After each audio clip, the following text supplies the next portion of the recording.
প্রকাশিত বাক্য। প্রকাশিত বাক্য এই পুস্তকটি জন লিখেছিলেন পাটন দ্বীপে নির্বাসিত অবস্থায়। এটা বিশ্বাসীদের নির্যাতনের সময়ে লেখা। 2 অধ্যায় 13 পদ। কারণ রোম সম্রাটের আরাধনা বা মনুষ্য পূজা বাধ্যতামূলক হয়েছিল, তাই মণ্ডলীর উদ্দেশ্যে এই পত্রটি লেখা ভীষণ প্রয়োজন হয়ে পড়েছিল, যেন তাদের উৎসাহ দেওয়া হয় যেন খ্রিস্ট বিশ্বাসীরা নিজ নিজ বিশ্বাসে স্থির থাকেন। এই পুস্তকটির অর্থ কঠিন বলে মনে হলেও অত্যন্ত গুরুত্বপূর্ণ, কারণ এখানে স্পষ্ট দৃশ্য পাওয়া যায় কিভাবে সমস্ত ভাববাণী করেছিলেন যা ভাববাদীরা করেছিলেন তার সমস্তই পূর্ণ হবে যখন মন্দের বিচার হবে, যখন খ্রিস্ট অনন্ত মহিমায় রাজা হিসাবে নিজ রাজ্য স্থাপন করবেন।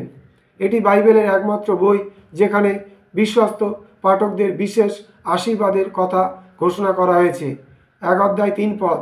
যারা এর যোগ বা বিয়োগ করে তারা অভিশপ্ত। 22 অধ্যায় 18 থেকে 19 পদ। জয় যিশু।